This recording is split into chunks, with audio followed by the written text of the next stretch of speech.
পেট পুজো আর আনন্দ চ্যানেলে সকল দর্শক বন্ধুদের আবারও স্বাগত জানাই। আজকে আবারও একটি নিরামিষ রান্নার রেসিপি নিয়ে চলে এসেছি।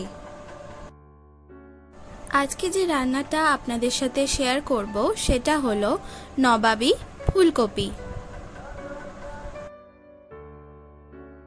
এই রান্নাটি করতে প্রথমে একটি পেস্ট বানাবো। তার জন্য কিছু উপকরণ নিয়ে নিয়েছি, যেমন 1 চামচ চারমগজ, 1.5 চামচ পোস্ত, 2 চামচ কাজু বাদাম এবং 4টে ছোট এলাচ।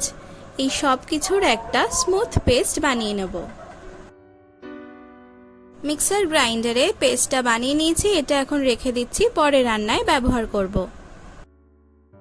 এরপর একটি বড় সাইজের ফুলকপি নুন গরম জলে ভাপিয়ে নিয়েছি। এরপর এই ফুলকপির মধ্যে স্বাদ মতো নুন দিয়ে দিলাম আর 1/2 চামচ হলুদ গুঁড়ো দিয়ে দিলাম।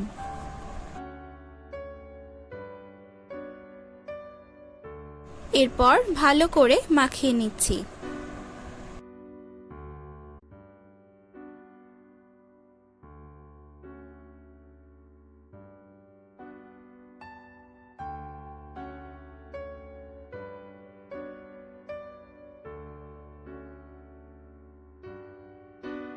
সমস্ত ফুলকপিগুলো নুন হলুদ দিয়ে ভালো করে মাখিয়ে নিয়েছি, এবার ভেজে নেব।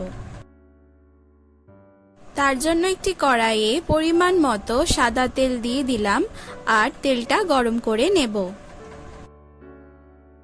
তেল গরম হয়ে গেছে, এবার একে একে সমস্ত ফুলকপিগুলো ভেজে নেব।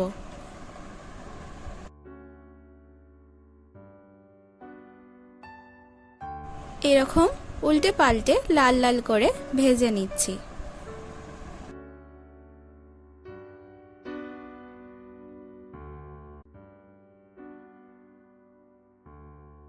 এগুলো ভাজা হয়ে গেছে, এগুলো একটি পাত্রে তুলে রাখছি আর বাকিগুলো একইভাবে ভেজে নেব।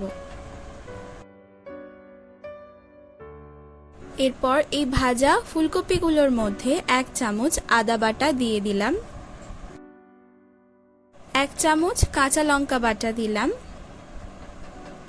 আর একটি ছোট সাইজের বাটির ফ্যাটানো টক দই দিয়ে দিলাম।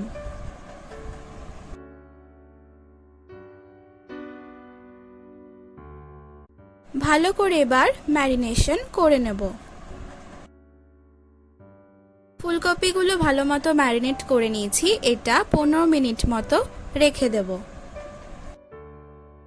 এরপর আগে যে তেলে ফুলকপিগুলো ভেজেছিলাম সে একই তেলে এই ম্যারিনেট করে রাখা ফুলকপিগুলো দিয়ে দিলাম। এখন অনবরত নাড়তে থাকবো যতক্ষণ না তেল বেরোয়। দেখতেই পাচ্ছেন এখন ফুলকপিগুলো থেকে তেল বেরোতে শুরু করেছে। এরপর আগে যে পেস্টটা বানিয়ে রেখেছিলাম সেটা দিয়ে দিচ্ছি। ভালো করে আবারও নাড়িয়ে নেব। এবার 1 চামচ কাশ্মীরি লঙ্কার গুঁড়ো দিয়ে দিলাম।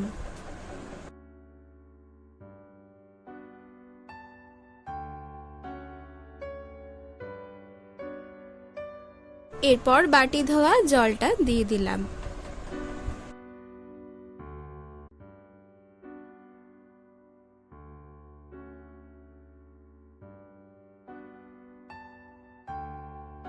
এরপর স্বাদ মতো নুন দিয়ে দিচ্ছি। খেয়াল রাখবেন ফুলকপি ভাজারও সময় কিন্তু আমরা নুন দিয়েছিলাম, তো কোনোভাবেই যেন নুনটা বেশি না হয়ে যায়। এরপর 1 চামচ চিনি দিয়ে দিলাম।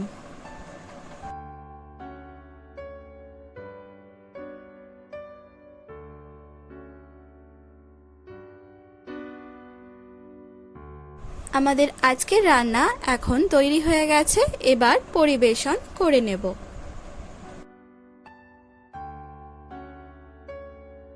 নবাবী ফুলকপি এখন সম্পূর্ণ রেডি আর আমরা পরিবেশনও করে নিয়েছি।